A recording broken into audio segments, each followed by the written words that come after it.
Hey guys, this is D'angelo. Welcome to Beauty and Gratitude. I want to thank you for tuning in tonight, and I hope you enjoyed the show so far. I feel like I've given you a lot of great guests with entrepreneurial spirits and lots of information.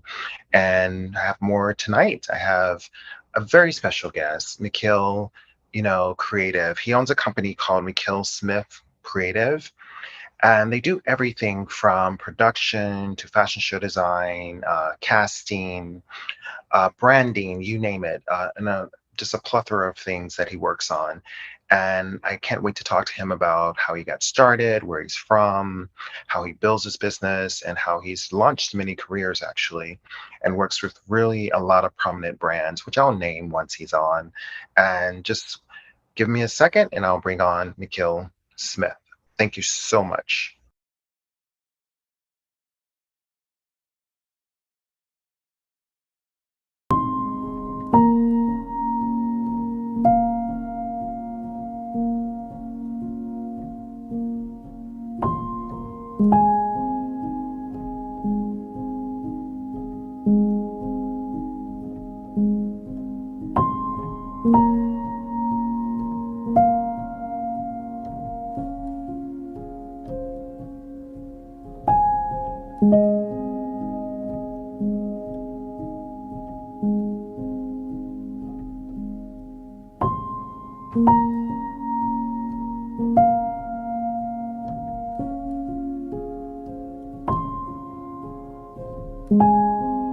You can find all the Satonic products at our Go shop on Solivity at go.solivity.com now.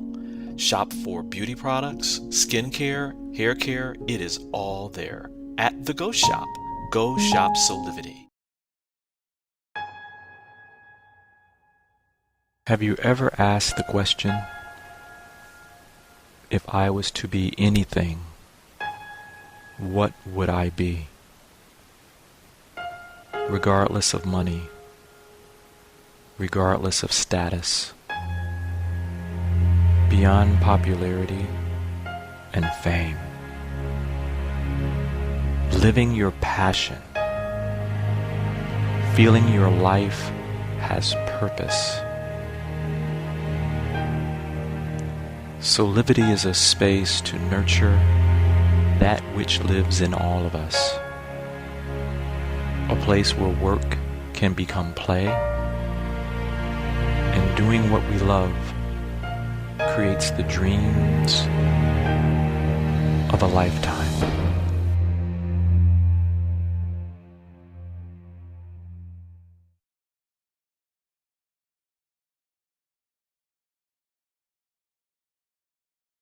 Hey guys, I'm here with Mykel Smith, Creative. I am so excited to talk to him. And I've known Mykel for a few years, a long Yeah. time, and actually worked together a few times on editorials and many other projects. Before I bring him on, I want to talk about some of the things. He's a creative director, a stylist, a model scout. And under the umbrella of his business, they do branding, runway shows, casting, rep many brands like, let's see, I'm going to read it off to you guys. He's worked with the Marleys, Coca-Cola, Cult of Individuality, Human, Parasuco Jeans, many brands, and a pretty impressive client list. So, Mykel, welcome to Beauty and Gratitude. Hi, hi, everybody. Beauty and gratitude, honey. Okay, I like that. Okay, I'm Yes, grateful for my beauty. I'm just joking. amen, amen. Mykel, when I met you, it was probably over a decade ago at a mutual friend's place, Ezekiel De La Rosa, who's a photographer. And I just loved your energy. I loved how you would put all the elements together, Thank you, Dad. being a creative director. When did you start being a creative director? Well, Like, to be honest with you, and I was thinking about this the other day. I started a creative direction way back in Chicago, actually, but oh, you don't wow. realize that you got that power then. You don't realize, because I was always, even when I know you went to Curie, I went to Whitney Young. Even back in those Yes, days, I was the one with helping choreograph some of the same. pieces and stuff, and then I would come in and also, even when before I went to Whitney Young, I was doing stuff like always putting plays together, putting stuff together, and always interested in fashion then. But Yes. I thought I was going to be a model with the Barbizon and all that stuff to make it so. I'll tell you the Barbizon story later. Circle Oh back Lord, I love it. 20 years later, I'm now working on some stuff for Barbershop. Oh Um, wow. so I started doing. I didn't realize till that recently that you were always doing this, but you didn't know yet what your goal was. I didn't know your journey. So I Yes. was putting shows together, producing fashion shows, producing. I was in a dance troupe, one of the best in Chicago, as you know. So I was an actor and a dancer, but I always had a thing for fashion. But I had it in my mind how to write plays and how to put productions together. So I was doing Okay. this way back in Chicago. But recently, like say about 15 years, maybe 12 years now, Mykel C's been creative is 12 years old. I was working Okay. as a stylist and I was producing shows for the Marleys and this one and that with Sedella Marley. So I decided that after a while, I just got tired of working with celebrities. I mean, I was doing styling and stuff like that, but I knew it was something bigger for me to do. And I wasn't embracing the creative direction. I wasn't embracing because everybody would pull me in as a stylist. And then next thing you know, I'm doing running a whole photo shoot and stuff. I remember Right. going to Miami and then we had a bunch of football players, NFL football players. Mm. And the photographer was like, I was just there to style it. It was one of my first gigs as a stylist. I used to be with Kim Barbosa. So I went Yeah. down there and I was like, and I already started doing shows and casting the models. And the models were like Lawrence Bass and a lot of the big models, Nadine Willis, back in the day, Naomi, I've worked with her a couple of times back in the day. So they all was my friends. And so I had these relationships with all these models and makeup artists and hairstylists. So then people started asking me to come in and just do the team together. And when I was Oh with wow. Kim, and I wouldn't, celebrities, certain people you would be styling and stuff, they didn't like to be spoken back to. So I was the kind of Mm. person, as you know, that speaks back. Okay, so and that's What he whatever. means by that is like like me too. I don't just say yes, yes, ma'am, yes, ma'am. It's Yeah. like, oh, I'm going to challenge you if I feel like something's not It's not correct. right. And it was always for their benefit. So I said one day, and then, the disloyalty with certain things, I was like, you know what? I need to start. I'm bigger than this. I went to Juilliard, as you know, so for theater arts. So I decided I that, did not know that, Mykel. Let's back up. I did yeah, not know you went to Juilliard. I went to Hello. Juilliard and I graduated in 81. Yeah. So, Beautiful. yeah, so Hello. I graduated in 81. Not 80. Oh my God, I'm getting the time. I came in New York in 81. I Okay. graduated in 85. It was a tough time Beautiful. for me there. I was a dancer and I was an actor, but I wasn't, to be honest with you, in Chicago, I was the big shit. When you came to New York, you're not the big shit. Okay? There's so many talented people from all over the place. So I was going to clubs and partying and all that kind of stuff, going to the Paradise Garage, because I've been here since 81. I came to New York Wow. when I was 18. So I've been living here ever since that time. I came on my own and I went to school, but it was hard for me to get through because I wasn't disciplined, in the Right. manner they needed me. And, Juilliard is a very hard school to get through. So from that, I decided, and, flash forward maybe, and I started working with Oscar James, Britannica, Yes. Sam Fine. We all one group. We used to work, we were one family. We came out of this one salon together, Mhm. and then we just all started working together. And then I said, you know what, I want to start doing this more. So Yes. then I started leading up to the journey when I was talking about when I started Mykel C Smith. I started working as a stylist. I was working as an assistant to one of my friends who owned the company. And Britannica, who actually has a salon, used to have a salon on Lexington Avenue where nothing but the rich and famous went to. I learned a lot from her. And then Yes. I met Oscar, and I met Sam, and then I ended up working in restaurants. I mean, I do all kind of events and stuff. So I went to culinary school as well to learn Okay. how to produce events and how to manage restaurants and how to cook. So Good. that's another thing I did on the side. And then once I decided I wanted to really get in the industry, I was working as a waiter. And one of the owners of the restaurant knew I knew Tyra Banks. I had her come into an event that we did. And he's like, Right. he said, what do you want to do at that point? So I started doing special events for them. You know what I'm saying? So and this was one of the first restaurants, a couple of restaurants I worked in back in the day, they only had one Black person. I was it. And they were very high-end restaurants. And, so the owners fell in love with what I possessed. Then one day, Iman and David Boyd came in. So they was like, Wow. and I knew them. So they came in, Iman came in specifically to see me. And I was a waiter. Mhm. So they're like, well, you should be doing more than this. So then one Yeah. of the owners owned a modeling agency. So I went to the modeling agency. Which one? It was called Icon. Hello. But Cynthia Ackerman, Yes. who gave me my start. So I went up in there and I started learning how to book the girls and, learning how to be a booker. So when people ask me, when they come to me and be like, oh, I want to do what you do, they don't know the journey I've had to do all this. You know what I They mean? never know the journey, my friend. They never know the journey. And I laugh sometimes when people try to quote unquote run game. I'm like, Yeah. you have no idea the type of jobs I've had and how long it's taken me to get to a place where I can say yes and no to things, you know. Exactly what me too, They yes. don't know the journey. You That's know, true. so after that, then they ended up, I was like, because on the booking end, you had to be really like, you had to sell the girls almost like me. You know what I'm saying? So it was like, you had to, it's almost like real estate. So, but I became very comfortable. I became very comfortable with the girls. They became like Lawrence Bass is one of, you know what Lawrence is. She's Oh one of my yes, I best do. friends. Also a She's one fashion of my best designer friends. now. She's a designer as well. So she's one, I just with her son is my godson. We're very, very close. So, and then I was talking to somebody the other day. I went into one of the models I used to represent. And then she was like, she was telling my friends, we went to my friend's birthday party the other day, Apollo, you know who he is. So Yes. she was like, that Mykel was the only person that represented us because all white people. And I never thought about it that way. They represented us and took care of us when he was at the agency. So I was sad to see when he kind of segued into, because I segued into the creative direction because I started styling the girls and doing all their Right. photos and getting used to showrooms. Because my friend had shown me how to access showrooms. I worked for him as assistant maybe for like 3 months. And then I learned how to access the showrooms. And I started styling the girls for their book. And then Icon started booking me as a stylist.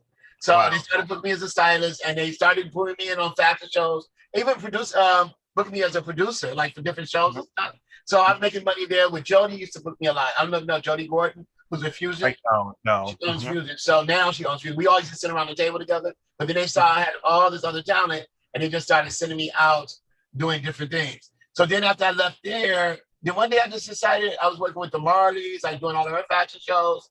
And I decided maybe when I moved downtown here now, I said, you know, I'm going to start my own business. So after I was with Kim Barboza, and it's the best thing I could have ever done was start my own business. Because I feel like that I wasn't being represented well. And not that anybody did a bad job, but I was too contained and I could not be a yes man. So, you know, a lot of these celebrities and stuff, you had to be a yes man. And I knew I was bigger than carrying somebody's dress around. You know what I mean? Right. Not that there's anything wrong with that. It's an art to it. But these days, it's not, everybody thinks they're a stylist and they don't know what goes into it. So now you have a company. My company is similar to the Andy Warhol factory. So when I moved down to this, that's always been the premise that, you know, it's the Andy Warhol factory. It's a bunch of artists working together. We don't have clients. We have benefactors because we're an artist. We're not, like you said, we don't provide a service. We provide an experience. That's what people get. I love that, Mykel. I love it. Experienced producer. So, you know, and it's all, to be honest with you, I'm almost 60 and it's gelling. You know what I'm saying? And I never really realized that I was actually, the company was being successful to, I don't know if you know TD. TD is like a brother to me. He's one of the Rough Riders. And he's his father. So he was like, Mykel, when I first got the first job, he said, you got the first check underneath your name, your company, LLC, Mykel C. Smith. And he said, you are very much doing what you were meant to do. So I'm like, okay, that's wonderful. Blah, blah, blah, blah, blah. I'm very happy about it. But then I knew that I never had a blueprint. I never had, you know, like people had a business plan. I never did it. Yeah. I just it's about restructuring and figuring out where you're going with your company and the type of people you want to hire you or work with you and the people you want to hire. Yeah, thank you. This is true. So then one thing led to another to jump ahead. And now we're here in this state where we're at now. And it's absolutely, it's gelled. It's absolutely working. Mykel, so I decided to start Mykel C for creative off the passion that I had for doing creative work. Like it's like I'm like a small advertising company without being like Gray or the bigger advertising companies. I try to keep it very simple with the artists I work in. And you know, as you go with business, you have it one way. I thought I would be working with these one set of people that I had brought in, but individually, I have a partner now who does all the tech work, as far as the graphics, the websites, and all that kind of stuff. Who lives in Holland. So he's in Amsterdam. He's very European based. Very Patrick. What's his name? Is Patrick. I love him. We met each other twice over the period of time we worked each other. Last week I went to Paris and he came up and drove all the way up from Amsterdam to meet me and to talk. But we've been working together for like almost 11 years now. Like, you know, without him, I wouldn't be where I'm at because he does anything you see visually that comes out of here, he does all of it. But that's important to have, you know, business partners and allies that can, wherever you have a weakness, they have a strength and vice versa. Because you're very extroverted, you know how to connect people. You've helped a lot of people in their career. Let's talk about that a little bit. You've helped launched a lot of models now and continue to. And you also do some model scouting. Can you talk about that a little bit? Yeah, that's just happened to be. And, you know, I thought I would give it up. You know what I'm saying? I would give it up, you know, because normally what I do with these kids, if somebody comes and want to be a model, if I think they can make it, I'll charge them a minimum amount of money. And now, you know, I charge them a nice amount to get their whole book together. And then I take them into the agency and I hand it over to the agency and they're ready to go. So, you know, so because now these days, remember they used to have development back in the day. These days, especially for the people of our color, you got to be ready to work. You know what I mean? Yes. So I produced their book. I have it into the editorial.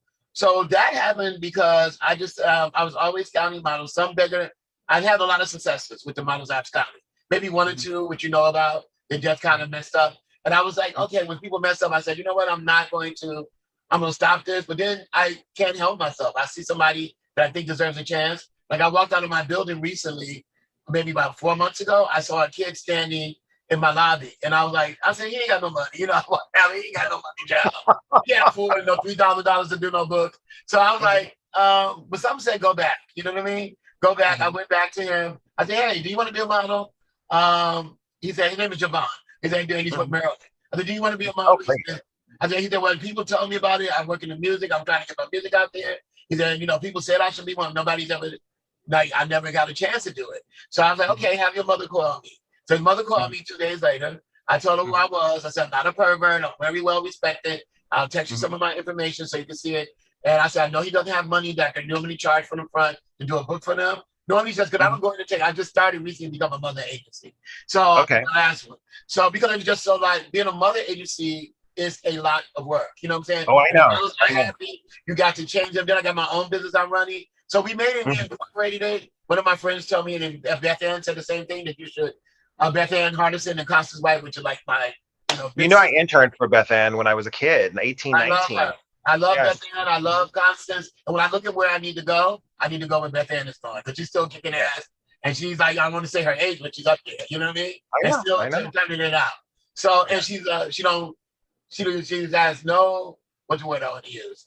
She don't have any, like, she doesn't fill up with fools gladly. She's fearless. She's fearless and no nonsense. Yes. And no nonsense, exactly. So that's where I'm at now in my place. But then I end up discovering a kid, never been on a plane before in his life. His mother said that thanked me for helping him because she said there was a lot of gangs and stuff around where he was living. And she was away trying to make a living because the pandemic had just let up. And she was trying to send money back because the mother was ill. She said, thank you so much. And then I went and took him to Maryland and signed him on the spot. So and then the next week after that, maybe like a month later, he was in Miami doing a Virgil show, which Virgil personally interviewed him. He was doing Virgil, like the LV show in Miami. He's done Zara campaigns, Adidas. He's done a lot. When Virgil died. So in a way, he made history. He got interviewed. They called him in for the second casting. They said it was a 99% sure he was going to get it. And then he said when he went in, they interviewed him all together. And he interviewed him as well. So so that was a good thing. And I'm very proud of him. He's doing his thing. He's a good kid. And I discovered someone else recently Tobias, which reached out to me on Instagram, So I was like, okay. And he had the bone structure and everything. And I knew, again, that he was a kid who got a modest means.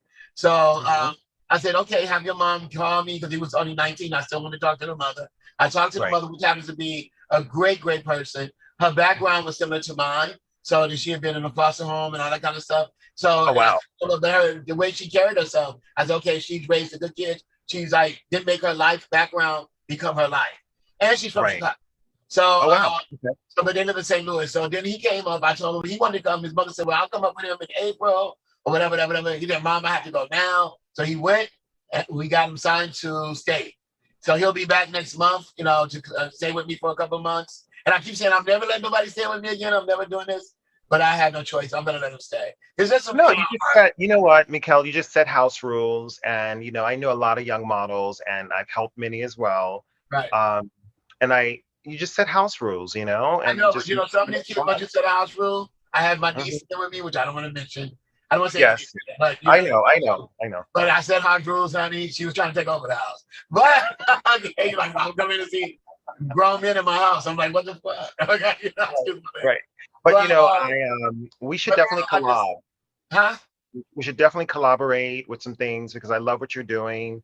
I love the energy that it's manifesting out of your company.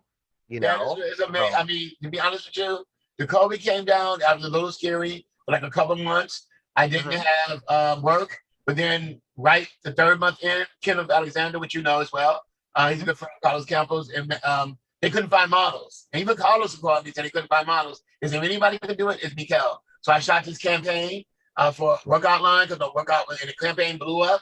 So from then on, it's been smooth sailing. And I got to get up and pinch myself. We did a show last week, and I felt everybody. We had liquor, Moet and Chandon.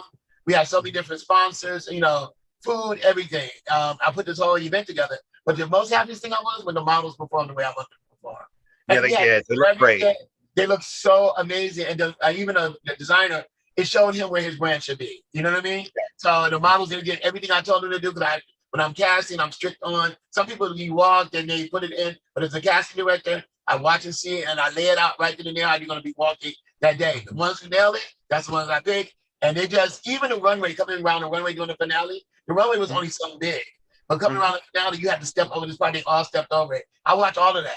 And then they kept it moving, and everybody's very happy with it. They're like, Mykel, you definitely are it. And so I'm like, I don't take that into my heart. I'm like, I just keep doing the work. That's about it. But it's nice to see when you put all the work and effort into something and it really blossoms, right? I mean, it's really, really, almost even beyond the money. We all like a coin. The purse is first. We know that. We do. But I was happy that I was able to, and then getting people to, even though they may know about the company, but they don't know them. So they believe in your vision for that company. Like the liquor spot, Moet and Chandon, getting them to partner with me was like, oh my God. It was like, I'm just like, and the people don't even get that because they're very bushy and they don't play. You know what I mean? So they saw I sent a sponsorship deck to them.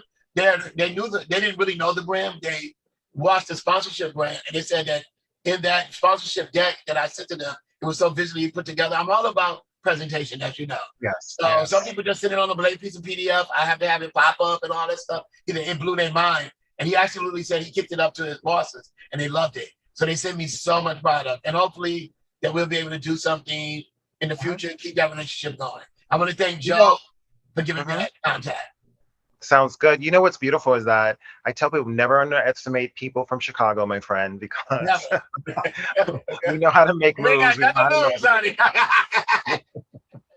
They got nothing to lose. I love my town, but I knew at an early age I would be leaving. You know what I'm saying? Because I used to come back to Chicago again. Me too. So, but Chicagoans, you got to come and do what you got to do, or who wants to go back home with the tail between their legs? That wasn't going to be me.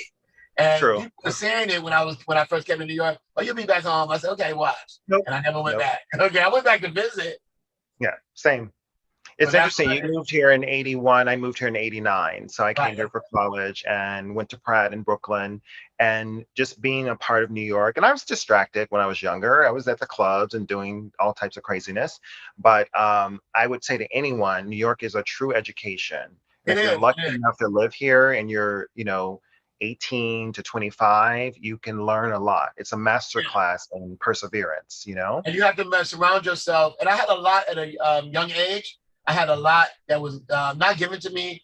I don't want to go into how I got it, but it's like not thieving or anything illegal. But I had a lot at a young age. I owned my own apartment at 20-something years old. And I ended up selling. Then you go through the pitfalls when HIV came down and all that kind of stuff. And you lost a lot of friends and stuff like that. So then I had to segue and learn. And I went through a period where I was homeless for a minute. You know what I mean? So people don't know that. But, some people do. Where I was homeless, I lived in a shelter. It was a nice shelter for maybe 6 months. But it led me to now. I don't regret anything.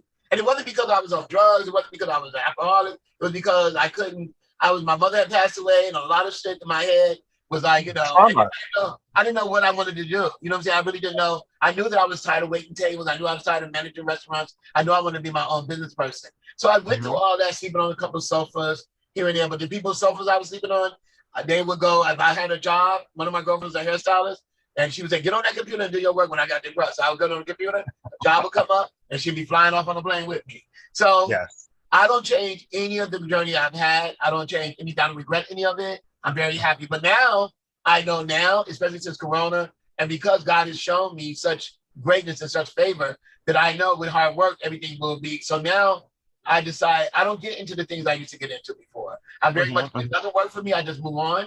If somebody's disloyal and I've done a lot of work for them, and I just say, you know what, I don't know what the problem is. I'm not going to stay there and try to figure it out. I move on to the next thing after that because God is steady. Now, I went with some people, a lot of people, to be honest with you, that I gave my all, not a lot, but some that you would give your all to them and do everything for them, and they will still go to the next person. You know what I mean? That used to hurt, but it doesn't hurt anymore because I'm like, okay, you deserve is everything you get because you have the best person here, and you went to that next person. And I tell these young stylists coming up and these young artists, don't do the job that's in front of you to the best of your ability. There's no Right. small projects. You know what I'm saying? Somebody else will see it. Somebody else will come along and they will hire you. So the person that you've done all that for and don't recognize it and then move on to somebody else, when they know you right there with your here I am, you know what I'm saying? You just have to let that go and let God work. And that's what's going on with me right now. Who knew I would be doing It's a 21 interesting. year old, 21 year Mhm. old trap artist? You know, they Right. got his manager, Rasheen Mhm. Farlow hired me for the job. And they saw me on Right. Instagram, what I was doing with Skip and what I was doing with Code and all that stuff. Came in, said, I want you to work with us. And we had this long conversation. It's right when the pandemic was letting up, but then we circled back and he was a man of his word. They wrote me a Mhm. nice check. I did all of his album packaging. And that's where I'm supposed to be. You know what I'm saying? I did the styling, the album packaging, all his new press images, everything. He performed at the Coach Show. So I'm super Yes. excited what's going to happen right now. Mhm. I mean, I can't That's talk how about it works, Mykel. That's how it works. It's really about, not everyone's going to be loyal. I've had it. clients. I've had a lot of clients. I can say I've had some clients. I've had Viacom for over 20 years. I have really big clients for a very long time. But also I've had those clients that I thought I would have forever, Right. and they bounced. Right.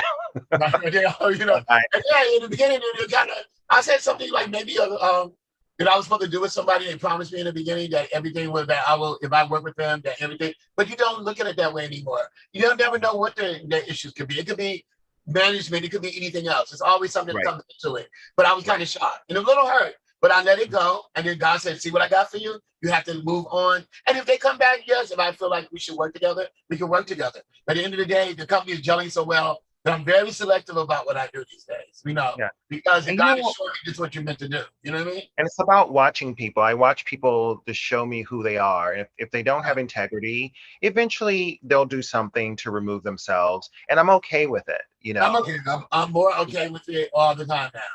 There Yeah. are people who will work you and have you do things and make profit and not share those profits with you. Oh, And honey, it's okay. I've had that happen too as well. And So it's okay because in the speak to greater the scope of choir, things, honey.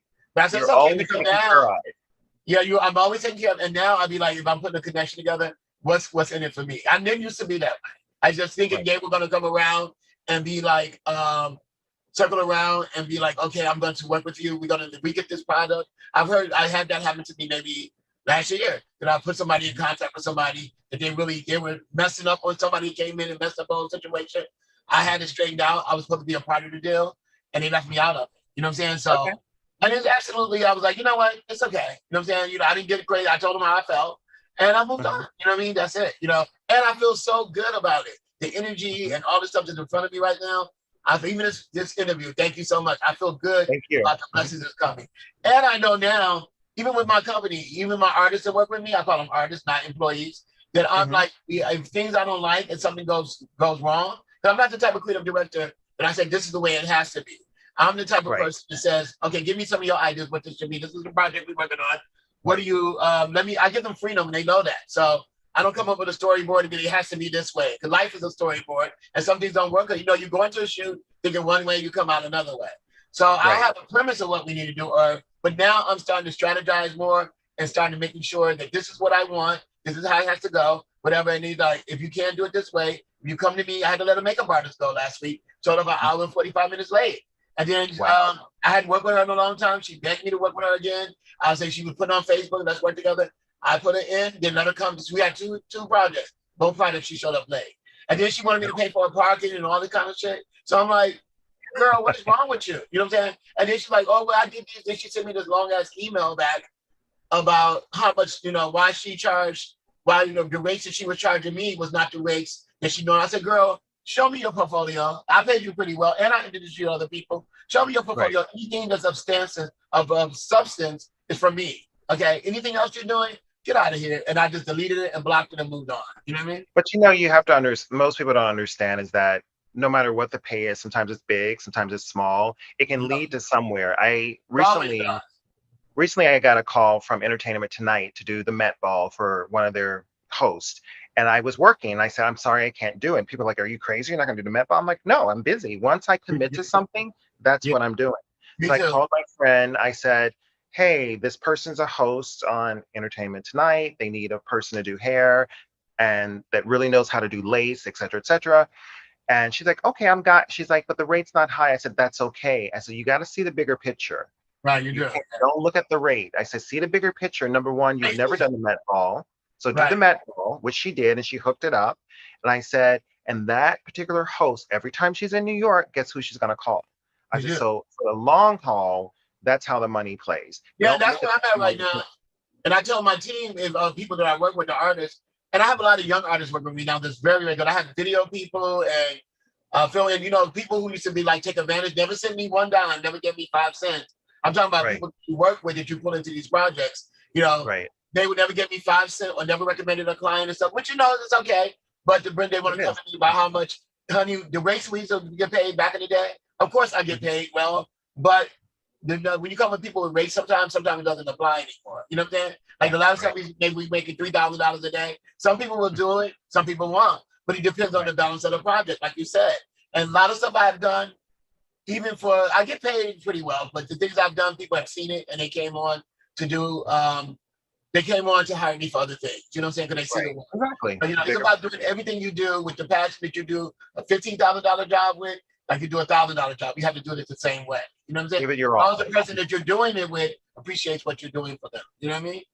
So two things I want to say, this show is about beauty and gratitude. So I want to thank you for being a part of this. And your life is surrounded by beauty. And I hope you know that.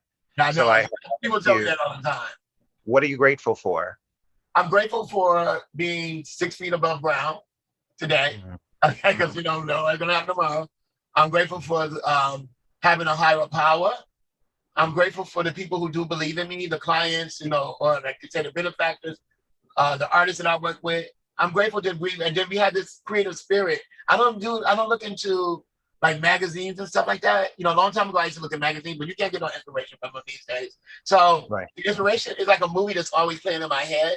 And Hmm. you ask me how do I come up with some of the stuff I do, I can walk into a room and see what needs to be there.